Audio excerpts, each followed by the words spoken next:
No próximo sábado temos mais uma edição do UFC e nesse vídeo eu vou trazer o card completo, quem são os favoritos, as minhas opiniões, as cotações, enfim, um monte de coisa. Mas antes, o principal é o horário. O card começa às 18 horas, horário de Brasília, e o card principal às 21 horas também, horário de Brasília. Esse UFC acontece lá no Apex, então é um card menor, óbvio, porque a gente acabou de ter um card gigante, mas não quer dizer que o card não tá bom, tá? E tem bastante nome brasileiro, inclusive. Então vamos lá, começando com a primeira luta, categoria peso pena, temos Shane Collins contra Otari Tanzilov. E o favorito é o Collins com 62%. Lá na stake ele paga R$ 1,56 e o Tanzilov paga R$ 2,43. Lembrando que essas cotações são da stake, como eu acabei de falar, parceiro oficial de apostas do UFC aqui no Brasil. Se você quiser consultar essas cotações, fazer as suas fezinhas, é só usar o link que está aqui embaixo do vídeo no comentário fixado. Como eu disse, é a parceira oficial do próprio UFC, então você pode ficar tranquilo e usar com extrema tranquilidade, facilidade. E vamos lá, então, falar dessa luta. Começando com o Azarão, que é o Tanzilov, ele tem 10 vitórias e uma derrota, tá? Então tem um cartel bastante expressivo. Ele lutou no Contender Series, que foi a penúltima luta dele, só que ele perdeu e aí ele fez uma luta lá no Fury FC, quando ele acabou vencendo. Então agora ele faz aí a sua estreia. Então finalmente ele chegou no UFC, tem 7 nocautes, 3 decisões e quando ele perdeu na decisão, tá? Esse é o Azarão. O favorito, que é 62%, né? Também um grande favorito, é o Shane Collins. Ele tem ali poucas lutas no cartel, tá? Tem até menos que seu adversário, ele tem 7 lutas apenas, só que são 7 vitórias, ele tá invicto, tá? E ele lutou ali, a boa parte das lutas dele tá no evento do Uriah Faber, então ele tem ali seus nocautes e tal, tem uma ou outra luta ali também no amador, mas assim, é um cartel bastante curto, é muito novo, né? Tem 26 anos, o adversário dele, que é o Azarão, que é o Tanzilov, também é novo, tem só 28 anos, então são dois caras novos e recém-chegados, tá? Os dois vão fazer aí as suas estreias no UFC, então é isso, é difícil a gente saber ali favorito, né? Claro, pegam as lutas de um, vê como cada um luta e tal, para poder fazer essa odd aí. Mas é aquilo, como os dois estão estreando no UFC e estreia a gente sabe que é bem complicado, é uma luta que se você for querer escolher fazer fezinha aí, é difícil, tá? Você vai ter que chutar aí e né, joga uma moedinha e escolhe. Depois, agora sim, mais conhecidas, temos no peso galo a Carol Rosa, que é a 8ª do ranking, contra a Luana Santos, que é a 11ª. A favorita, mas quase nada, é a Carol Rosa. Ela tem 53% de favoritismo. Ela paga R$ 1,83 e a Luana paga R$ 1,98. Lembrando que essas cotações mudam conforme as pessoas vão escolhendo. Então, em lutas assim, que são extremamente parelhas, vai ficar oscilando, tá? Pode chegar a empatar, às vezes pode inverter para a Luana, às vezes pode voltar para a Carol, ou a Carol ficar um pouquinho a mais. Então, tá muito próximo as duas, tá? E vamos falar das duas aqui, começando com a Luana, tá? A Luana que é leve azarona, então eu vou seguir aqui o rito de fazer o azarão primeiro, tá? O que a gente tem aqui? A Luana, ela venceu as duas últimas lutas, tá? Ela fez as duas no ano passado, tá? Ela não lutou esse ano. Ela ganhou em maio do ano passado, finalizando a Tainara Lisboa, e depois em dezembro ela ganhou ali na decisão da Melissa Crowden, que é uma lutadora chatinha, tá? Então ela vem de 2 vitórias. Se a gente voltar mais uma, aí tem uma derrota, que foi a Casey O'Neill, tá? Mas basicamente, desde que ela entrou no UFC, ela só perdeu essa luta da Casey O'Neill. Todo o resto ela venceu. Então ela tem finalização, ela tem nocaute, ela tem decisão. Então vem muito bem aí, tá? Tem um cartel de 10 vitórias e 2 derrotas. E por isso que é uma luta parelha com a Carol, né? A Carol, apesar de não ter o mesmo retrospecto positivo que a gente olha de um monte de vitória que a Luana tem, ela vinha pegando nomes mais chatos, né? Então vamos aqui falar da Carol, por exemplo. Desde 2022, a Carol não consegue 2 vitórias seguidas. E a última luta dela foi vitória. Se for seguir a superstição, o ciclo, pode ser que ela perca essa luta. Mas a gente sabe que isso é totalmente superstição e é uma babaquice, que eu só tô comentando pela piada mesmo. Mas, vamos lá. Ela perdeu na penúltima luta da Ailin Pérez, que na minha opinião é uma luta difícil, é uma boa lutadora, faz um jogo ali de agarrar, de controlar, enfim, a gente sabe, né? Ela tinha perdido, voltando mais 2, porque ela tá intercalando vitória e derrota, né? Ela tinha perdido da Irene Aldana lá em 2023, que também não é um nome fácil. Tinha perdido da Norma Dumont, que também não é um nome fácil. E mais pra trás da Sarah McMahon. Então, assim, tem ali essas vitórias e derrotas, né? Ela ganhou da Yana Santos, Santos, que não é um nome fácil, né? Ganhou da Nora Cornoli, ganhou da Lina Lansberg, então ela fica aí oscilando, tá? Ela tem muita experiência, né? Tem 19 vitórias e 7 derrotas, luta no UFC há muito tempo, enfim, é uma luta difícil, tá? A gente tem a Carol, que apesar de uma experiência gigante e muitos anos no UFC, ela tem apenas 31 anos, tá? E a Luana é ainda mais nova, a Luana tem bem menos luta, mas tem só 26 anos, tá? Então é bem nova e ela já nasceu, ela nasceu nos anos 2000, tô ficando velho, né? Mas é isso, eu concordo com as bolsas, eu acho uma luta difícil, tá, de dar palpite, porque apesar de a gente olhar, de fato, a Luana ter um retrospecto visual ali no cartel muito bom, né, muitas vitórias e tal, foi o que eu falei. O nível das adversárias da Carol foi mais alto, tá? Então a gente tem que ponderar isso, então eu acredito que faz sentido, tá? A Carol realmente tem mais experiência, lutas mais duras, mas é aquilo, tá pegando uma menina mais nova, uma menina que tá numa fase boa, cheia de vitória, com confiança, então eu acho que isso realmente dá uma equilibrada aí, tá? E se a gente for falar também brevemente, porque senão o vídeo vai ficar muito longo, mas se a gente for comparar as duas, tá? A gente tem a Carol com um volume de golpes bem maior do que a Luana, tá? A precisão dela também nesses golpes é maior, só que ela recebe muito golpe também, tá? As duas têm seus saldos positivos, a Luana quase que é empatado, tá? O tanto que ela aplica e o tanto que ela recebe, mas enfim, a Carol nesse quesito, tá? Da trocação, só não é melhor na estatística da defesa dos golpes, tá? Que a Luana tem 63%, é um número excelente, enquanto a Carol tem apenas 49%. Tá? Então a Carol é muito atingida, mas ela atinge muito também. E aí se a gente vai pro grappling, a gente tem vantagem da Luana na quantidade de quedas, a precisão das quedas é um empate técnico ali, né? Porque é 1% de diferença. A defesa das quedas, a Luana também é melhor e a quantidade de finalizações, a média de finalizações a cada 15 minutos da Luana também é maior. Então a gente tem uma diferença estatística grande, né, na trocação a favor da Carol, com exceção da defesa, e no grappling a favor da Luana. Então é aquilo, né? Vamos ver quem consegue impor o seu ritmo e fazer o seu jogo, né? E também se a ideia é, né, levar mais pro grappling ou mais pro striking, enfim, vai saber, né? Cada hora a gente vê uma coisa aí. Mas é isso. Luta interessante. Já falei demais, mas porque são duas brasileiras, né? Depois a gente vai pro meio médio, a gente tem o Leon Shabazzian contra o Livan Shokelly. Eu não sei se é assim que pronuncia, né? Mas, enfim, o Livan é favorito com 74%. Chegamos numa luta com favoritismo grande, né? Ele paga 1,30 e o Shabazzian aí paga R$ 3,50. Vamos aqui falar brevemente dos dois, começando pelo azarão, tá? Que é o Shabazzian. Ele tem 12 vitórias e 4 derrotas no cartel. Ele venceu 11 por finalização. Você não ouviu errado. De 12 vitórias que o cara tem, 11 ele finalizou. E ele perdeu as 4 por nocaute. Ou seja, ele gosta de ganhar finalizando, mas gosta, entre aspas, de perder sendo nocauteado. Mas ele vem de 4 vitórias seguidas, tá? Ele ganhou por finalização lá em 2025, né? Em fevereiro. Não foi no UFC, tá? Foi tudo no Tough Enough, essas 4 que eu vou falar agora. Mas ele ganhou todas as 4 finalizando, como dá pra ver pelo cartel, né? Meio óbvio. Só que o ponto não é esse. O ponto é que são todas no primeiro round, uma delas com 4 minutos e pouco, outra com 3 minutos e pouco, e as outras que sobram, duas com menos de 1 minuto, tá? Você não ouviu errado. Ele finalizou com 43 segundos, ele finalizou com 47 segundos e ele também conseguiu ali finalizar, se você volta, né, mais um pouco, antes da derrota do Ryan Loder, que foi o cara do TUF lá, ele finalizou em 19 segundos. Então assim, é um cara que consegue umas finalizações, 3 dessas que eu falei, em menos de 1 minuto, tá? Mas é aquilo, não é no UFC. Vamos ver se no UFC ele consegue fazer isso. Mas deu pra ver que ou ele... De duas uma, agora foi. De duas uma, ou ele finaliza ou ele nocauteia, quase que não saiu, né? Agora, vamos falar do Livan, que é o favorito, né? O georgiano. Ele tem 14 vitórias e 3 derrotas, só que ao invés de finalizar, o que ele faz? Ele nocauteia, ele nocauteou 11 vezes, só que ele tem uma derrota por finalização também. Então é aquilo, eu acho que as bolsas estão pegando ali, fazendo a matemática. O Livan também não fez ainda luta no UFC, né? Ele lutou no Bellator e tal, das últimas 5 ganhou 4, mas devem estar fazendo aquele cálculo, né? A derrota dele foi pro Lawrence Larkin, que é um cara bem conhecido, de qualidade e tal, então devem estar fazendo a matemática do tanto de nocaute que ele tem e o tanto de vitória ali e tal, e acreditar que ele vai nocautear, tá? Então é isso, né? Se a gente for seguir só por cartel, o Livan nocauteia ou o Leon Shabazzian finaliza, tá?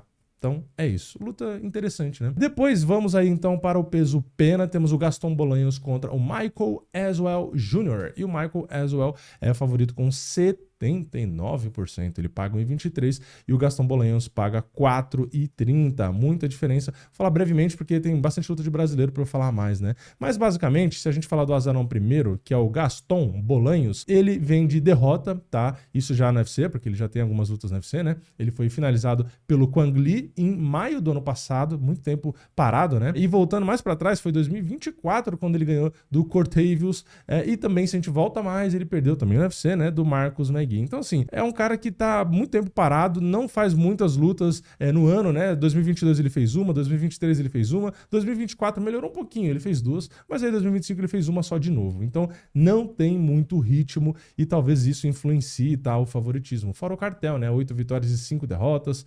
Então, assim, não tem muita coisa a favor dele, não. Se a gente olha do outro lado, o Michael Aswell, ele tem só 25 anos, né? Ele tem 11 vitórias e 4 derrotas, são 6 vitórias por nocaute. Toda vez que ele perdeu, que foram 4, foram na decisão, e ele vem oscilando vitória e derrota desde 2024, tá? Mas é um cara que tá um pouco mais ativo. Ele lutou em março desse ano, tudo bem, ele perdeu do Luke Riley, mas foi numa decisão, e ele tinha ganhado no ano passado, em outubro, do Lucas Almeida, quando ele nocauteou no primeiro round. Então, tem vitórias e derrotas e tal, mas tá com uma frequência bem maior, é bem mais novo, então acho que isso vai fazendo diferença a favor dele. Depois, então, vamos para o peso mosca, temos nome brasileiro, Alan Nascimento contra o Mitch Raposo. O Alan é favorito com 65%, ele paga 1,49 lá no stake, enquanto eu gravo o vídeo, e o Mitch Raposo tá pagando 2,63. Vamos começar com o azarão, o americano, ele tem 10 vitórias, 3 derrotas, ele já ganhou de tudo que é jeito, ganhou 4 por nocaute, 3 por finalização, 3 por decisão, e quando perdeu, ele perdeu 2 na decisão, uma finalizada, e ele nunca foi nocauteado. Das últimas 5, ele perdeu 2, tá? Ele venceu a última,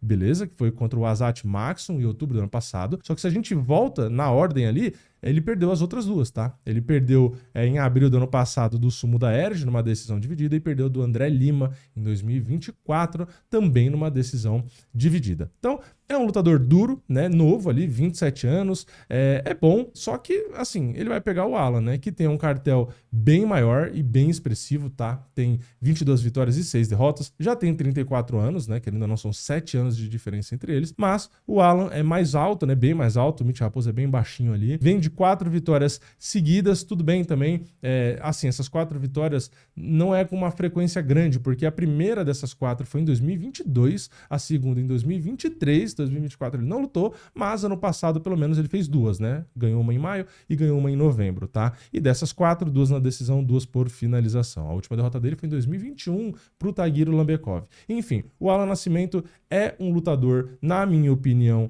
superior, faz sentido, não só por ser um lutador que, na minha opinião, é melhor, mas vive uma fase melhor também. Então, tem argumentos a favor do americano? Tem. Tem a idade, né? É um bom lutador também, tá? Nunca foi nocauteado, como eu falei. Mesmo finalização só foi finalizado uma vez. Mas acredito eu que o Alan, que, pô, tem 15 finalizações, por exemplo, ele tem mais finalização do que o Mitch Raposo tem de luta no cartel profissional. Então, acredito que a experiência, a qualidade vai fazer diferença, o tamanho, enfim, tem muita coisa a favor do brasileiro. Então, eu concordo com o favoritismo, concordo com a proporção, o Alan tem tudo para vencer. Não é, óbvio, uma luta fácil, tá? Do jeito que eu tô falando aqui parece, né? Mas o Alan tem tudo para vencer. Acho que só depende dele, pra falar a verdade. Depois, no peso galo, temos Brasil de novo. Bia Mesquita, 13ª do ranking contra a Melissa Mullins, e a Bia é extremamente favorita, inclusive é o maior favoritismo da noite, empatado com a próxima luta que eu vou falar daqui a pouco. A Bia paga 1,16 enquanto eu gravo o vídeo e a Melissa paga 5,50. Bom, vamos lá, vamos começar falando da Melissa, que é a azarona, mantendo aqui a tradição.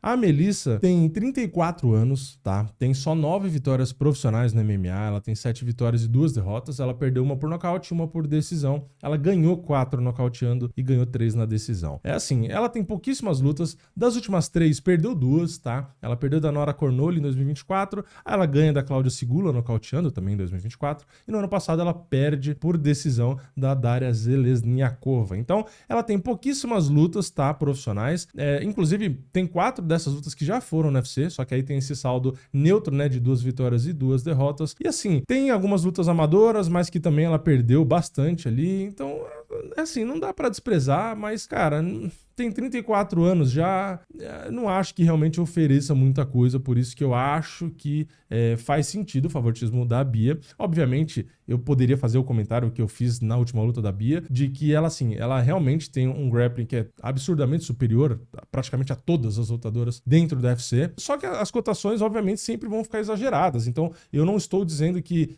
nossa, a Bia vai ter uma lutadora pela frente. Não é isso. Presta atenção no que eu tô falando. Tô falando pra tomar cuidado, porque quando fica um favoritismo muito grande assim, tipo a Bia pagando 1,16, às vezes pode dar a falsa sensação pra alguém de que é garantido. É garantido que ela ganha, então eu ganho 16% da grana que eu botar, então vou botar a minha casa aqui. Não, isso não existe.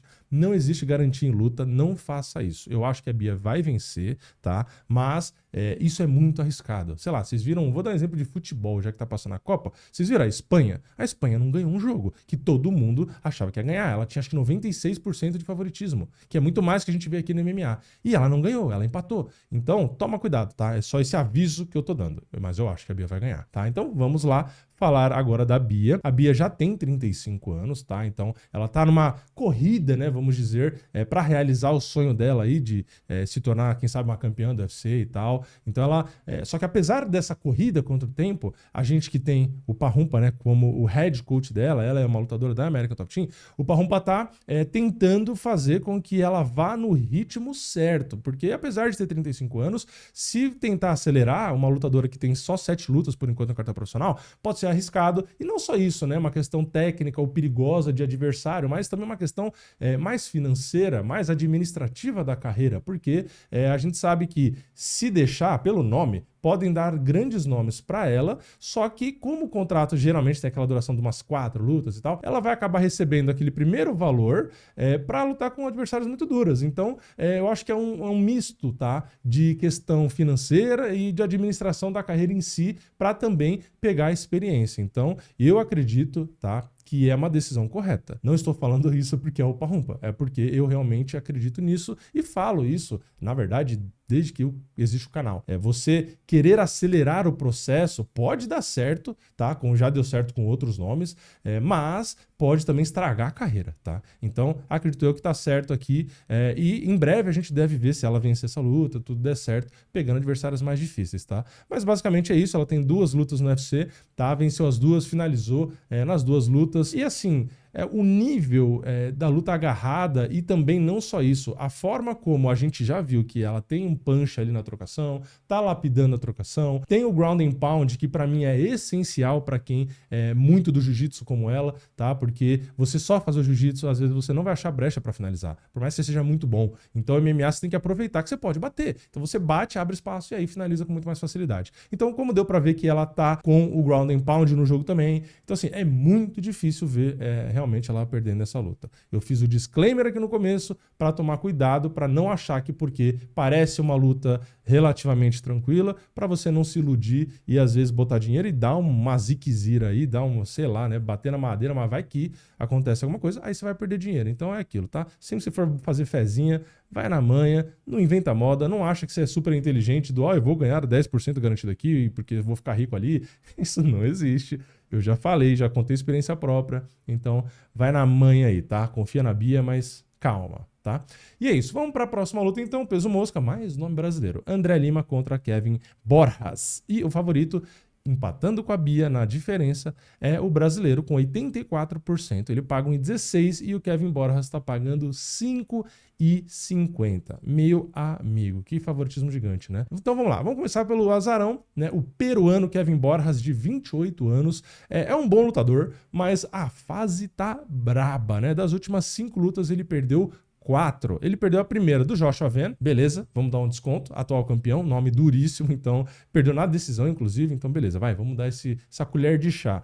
Depois ele perde do Alessandro Costa, também um nome duro, mas aí ele foi nocauteado no segundo round, mas assim, uma luta complicada, então vamos ver o próximo, que foi o Ronaldo Rodrigues. Ele ganha a decisão unânime, beleza, né? Aí depois ele vai pro sumo da Erge, que já não é um Joshua Van, já não é ali um Alessandro Costa, ele perde na decisão. E aí na última ele pegou o Imanol Rodrigues, bom lutador lá do TUF e tal, né, muito habilidoso ali no boxe e tal, e acabou sendo nocauteado. Então assim, perdeu 4 das últimas 5, é muito difícil você não falar isso de uma maneira negativa, mas ele pegou 3 nomes principais ali que pra mim são muito bons, tá? Um mais novo aí, que é o Imanol e tal, e o Sumo da Erd, que não é ruim também. Tá? Mas é aquilo também. Se você for pegar todo mundo e falar, esse aqui é bonzinho, esse aqui é bonzinho, esse aqui é bonzinho, então justifica o cara ter 500 derrotas, aí também é complicado. Então, sim, pegou nomes difíceis, mas já tá com cartel de 10 vitórias e 5 derrotas, né? E lembrando que a fase pesa também e tal. E aí ele vai pegar o exato oposto. Por quê? O André Lima, né, o brasileiro aí, o mascote,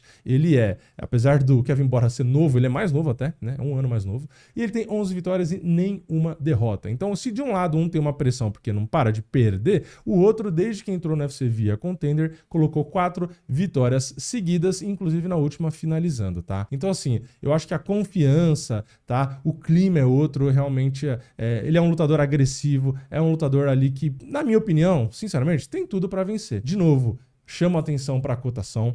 Eu acho ele favorito, mas o Kevin Borjas, como eu falei, perdeu de nomes muito duros. Então, olhar ali só as derrotas e falar, nossa, perdeu 4, tem que ter um pouco de bom senso. Então, eu coloco o André aqui com um 70-30 de favoritismo, ou seja, é bem favorito ainda, mas eu puxo para baixo. 84%, eu acho um pouco de exagero aí. De novo, o Kevin Borjas pode ter pressão por ter perdido muito, mas como ele tem qualidade e também a pressão, por outro lado, pode significar que ou ele ganha ou ele sai do UFC, às vezes ele pode tratar isso de maneira positiva. Então, vou dar um crédito aí para ele, pequeno, mas vou dar, colocando o André com 70%, não com 84%. E finalmente, chegando no card principal, temos no peso pena o André Fili contra o Vinícius Oliveira. Vinícius Oliveira agora na nova categoria aí, ele é favorito, inclusive com 70%. Chegou com moral, né? Ele paga 1,38 e o André Fili tá pagando R$3. O André Fili vem na derrota e vitória desde que eu nasci, praticamente. Não, brincadeira. Mas assim, é muito tempo. Ele teve 2 vitórias seguidas, para vocês terem ideia, lá em 2019. Depois disso, ele nunca mais fez 2 vitórias seguidas. Ele perdeu, ganhou, perdeu, aí teve no contest, aí perdeu, aí ganhou, perdeu, ganhou, perdeu, ganhou, perdeu, ganhou e perdeu. Tá? Eu falei tudo certo, eu não zoei aqui, eu tava olhando aqui o verdinho e o vermelhinho. Então, é um cara que, se brincar da lógica aí da superstição, ele poderia ganhar essa, mas eu não acho que vai acontecer, eu acho que vai ser difícil, tá? Ele já tem 35 anos, ele tem ali 10 vitórias por nocaute, só que ele já perdeu nocauteado, já perdeu finalizado, já perdeu na decisão. Então, assim, é um cara que não perdeu uma vez ou outra, né? Ele perdeu 4 por nocaute, perdeu 3 por finalização. Então, assim, eu acho que o Vinícius, sem estar desidratado, sem estar com o braço fraturado, e com apenas 30 anos, e com a sede de vencer por conta da última performance, que realmente ele foi muito criticado, cara, ele tem tudo para passar o carro, tá? Então eu concordo com o favoritismo aí, acho que 70% é um bom favoritismo. Claro, vale um lembrete gigantesco que eu sempre falo, quando tem mudança de categoria, é muito complicado a gente dar palpite, analisar, seja subindo ou seja descendo de peso, porque cada lutador é um lutador, reage de um jeito, cada corpo reage de um jeito, então, assim, é muito complicado colocar uma regra, né? Ah, tá no peso mais pesado, então se desgastou menos, desidratou menos, vai lutar melhor. Pode ser, mas não existe uma regra, tá?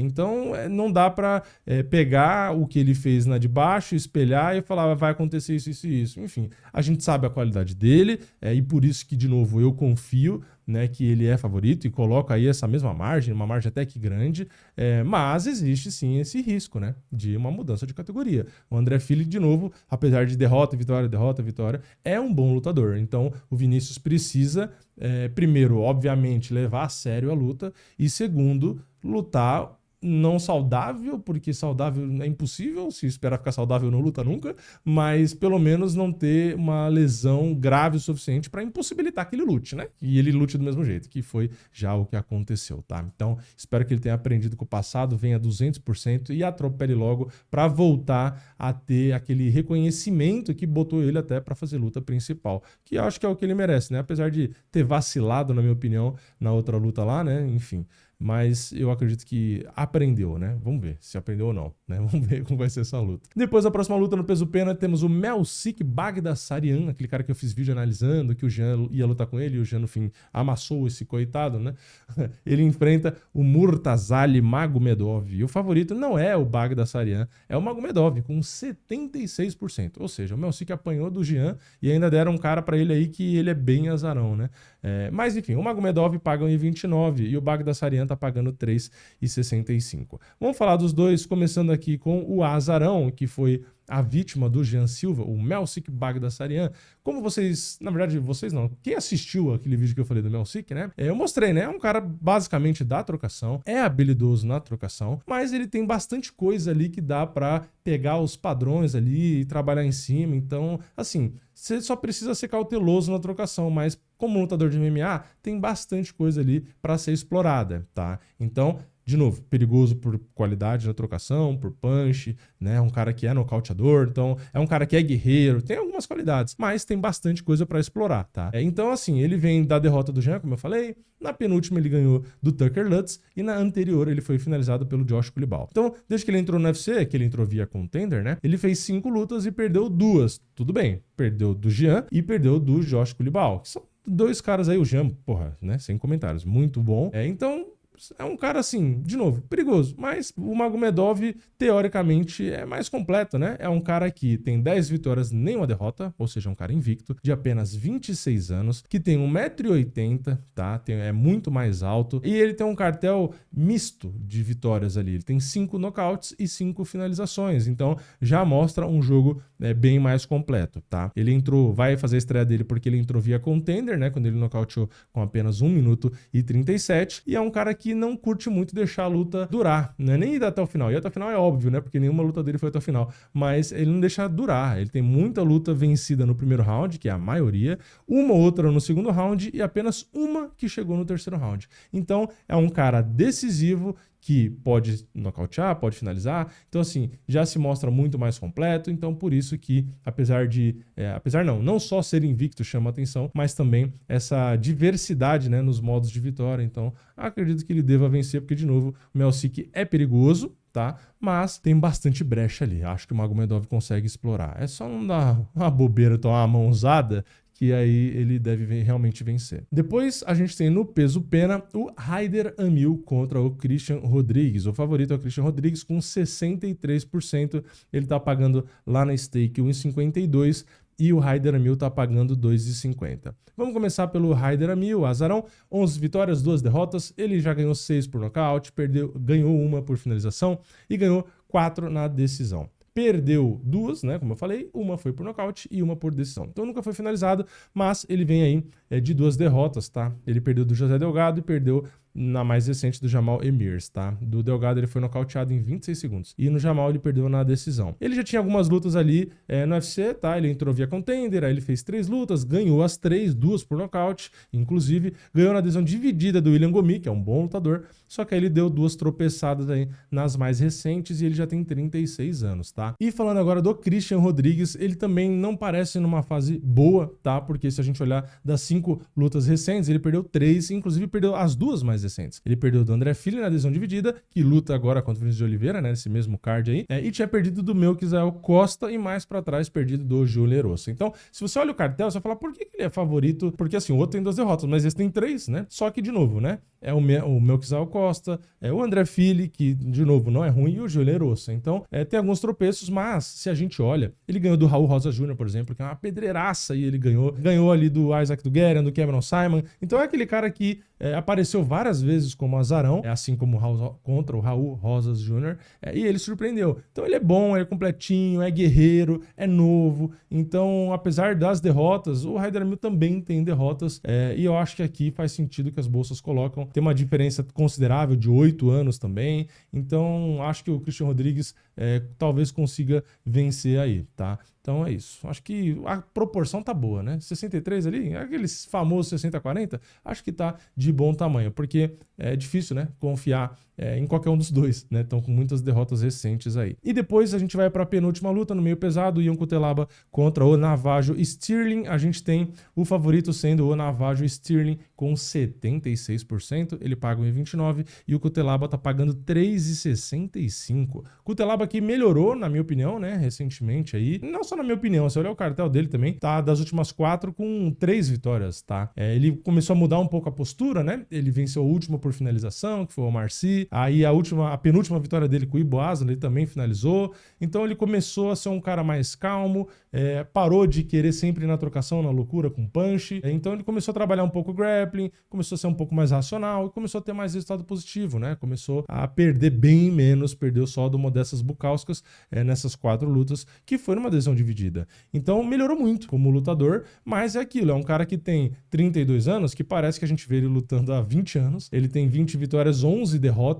Então, assim, ele já ganhou por nocaute, que é a maioria, né? Que são 13. Finalizou também, finalizou 4 vezes. Tem também vitória na decisão. E derrota, já foi nocauteado 3, foi finalizado 4, perdeu 3 na decisão. Então, assim, tem no contest. O cara tem de tudo, tá? Ele tem de tudo aí na carreira dele. E o Navajo Sterling é um cara 4 anos mais novo, né? Tem só 28 anos. Tem bem menos luta no cartel, né? Tem apenas 9 lutas profissionais. São 9 vitórias, 5 nocautes e 4 decisões, tá? É um cara lá dos lados do Adesanya, né? Amigo dele lá e tal. E, assim, é um cara que no começo, né, ele entrou via Contender. Na luta do Contender eu gostei, ele nocauteou e tal. Aí ele chegou no UFC, fez umas lutas meio mornas, meio na decisão, não tão empolgantes, e eu fiquei meio assim, falei, nossa, eu achava que era mais do que isso. Beleza, ele ganhou, mas não via tanta coisa assim. Aí na última, ele nocauteou, já foi bem melhor, foi um pouco mais agressivo e tal. Aí eu já comecei a gostar de novo, tá? Então, assim, pelo que a gente tem dele, é um cara muito mais da trocação. Então, o Cutelaba, na versão antiga, eu acho que fazia mais sentido essa diferença de 76%, tá? Se fosse o Cutelaba da loucura contra um trocador de qualidade, eu acho que faria sentido 76%. Como o Cutelaba tá na versão que o grappling é amigo dele, que ele percebeu que ele pode derrubar, pode abafar, pode finalizar, né? Que ele pode lutar na calma, não precisa lutar igual um maluco. Então, eu comecei a ver o Cutelaba com bons olhos, tá? Então, não estou dizendo que ele é favorito, mas eu sinceramente botaria 60-40 aqui, tá? Eu não colocaria quase 80% para o Navajo Sterling. De novo, é bom, mostrou qualidade, nocauteia, o Cutelaba, assim, na trocação é muito complicado, mas eu tô apostando que o Cutelaba continua nessa nova fase dele de lutar MMA, lutando MMA, podendo grudar, derrubar, knockdown, ground and pound, ir para finalização e tal. Eu acho bem mais difícil a luta, tá? Então, por isso que eu faço um 60-40. Ainda assim, iria de Navajo Sterling, tá? Porque realmente é preciso, nocauteador, relativamente calmo, pragmático. Se precisar fazer a luta chata, ele vai fazer. Então, assim, teoricamente, jogo para ganhar, por mais que ele não seja mais completo que o Cutelaba, ele tem, tá? Agora, acho que depende muito mais do Cutelaba, o que o Cutelaba vai querer fazer. Mas é isso, e vamos para a luta principal então, que a gente tem no peso mosca, o Manel Kape contra o Kyoshi Horiguchi. O Manel Kape é o segundo do ranking, que, né, tá na boca do cinturão faz tempo, e ele enfrenta o Kyoshi Horiguchi, que voltou pro UFC, vem muito bem, já tá em quinto no ranking, mas não tem como, apesar de estar bem aí, o Manel Kape ainda é favorito, 60-40, ele paga 1,60, e o Kyoshi Horiguchi está pagando 2,35. Aqui, vamos começar pelo Horiguchi, né? Como eu falei, ele tava no UFC, aí depois ele sumiu, e aí agora ele sumiu assim, né? Do UFC. E voltou agora. Tá numa fase excelente, né? Ele não perde desde 2022. Chegou no UFC, fez a luta ali com o Tagiro Lambekov, ele finaliza. Depois, na mais recente, pegou a Mira Albaz, que já era uma pedreiraça e ganhou muito bem também. Então, é um cara de 35 anos, muito experiente, tem 36 vitórias na carreira, só 5 derrotas. Ele nocauteou 15, finalizou 6, ganhou 15 na decisão, só foi nocauteado 2 vezes, só foi finalizado 1 vez. Então, assim, é um cara que tem extrema qualidade, é da mesma academia e treina ali com o Pantoja. Então, cara, é muito difícil, na teoria, você olhar tudo isso e falar, porra, faz sentido esse azarão? Aí eu tenho que dizer que faz, tá? Por quê? Porque do outro lado, a gente tem o Manel Kape com 32 anos, tá? No auge físico e no auge, na minha opinião, da carreira. O que ele mostrou em lutas recentes, que eu fiz até vídeo de resultado elogiando, né? Foi nocaute no Bruno Silva, nocaute no Assoma Baev, nocaute no Brandon Royval, e não foi só nocautear, ele mostrou uma velocidade absurda, punch, precisão, footwork. Então assim, apesar de na luta com o Mokaev, quando ele perdeu, ter achado uma porcaria aquela luta, essas 3 performances recentes dele são assustadoras, tá? Então, por mais que eu acho que o Yoshi Horiguchi, assim, mais completo, o Manel Kape também tem finalização e tudo, é verdade, mas o Yoshi Horiguchi, ele faz mais o MMA, né? Ele se propõe mais a isso. O Manel Kape é um cara que se propõe mais o boxe ali e te moer na porrada, o que deixa muito legal de assistir, inclusive, e eu gosto, tá? Então, eu acho que o Manel Kape, ele tá numa fase que assusta. Tá? Então, apesar do que o Horiguchi ser muito bom, eu acho que o 60-40 tá de bom tamanho. Que é um grande equilíbrio de um cara que recém voltou para o UFC, ou seja, tem muito mérito o Horiguchi de conseguir um 60-40 com o Manel Kape, tá? Porque o Manel Kape, a forma como tá atualmente, é um dos melhores da categoria. Inclusive, pode ter gente que defenda até que ele é melhor que o Joshua Venn e talvez melhor que o Pantoja, não sei, vai que alguém defende isso, não acho que mas que é um cara extremamente perigoso pro próprio Pantoja, tá? Então, assim, é um cara que tá, assim, um estalar de dedos para ser campeão. Então, por isso que eu acho natural o favoritismo dele, tá? O Horiguchi, na minha opinião, para vencer, vai ter que evitar 100% a trocação. Não importa se ele é bom, se ele se vira bem, não troca com o Manel Kape, tá? Eu acho que atualmente aí no peso mosca, ninguém tá no nível do Kape na trocação. Tem muito cara bom, beleza, mas não tem porquê. Então, se o Horiguchi for para fazer o básico da trocação, mas botar muita finta, botar queda, faz ali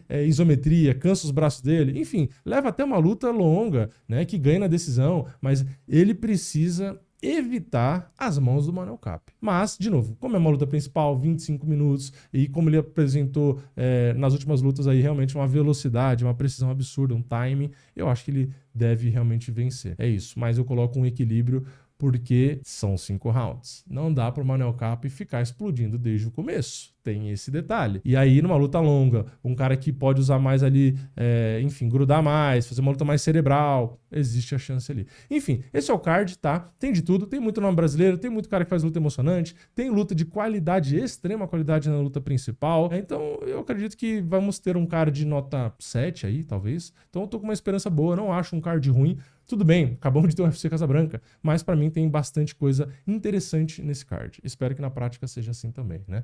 Mas é isso, o vídeo já ficou extremamente gigante. Eu quero saber a sua opinião aqui embaixo. Deixa o like no vídeo se você gostou, se inscreve no canal, ativa o sininho e eu vejo vocês na próxima. É nóis, valeu, falou!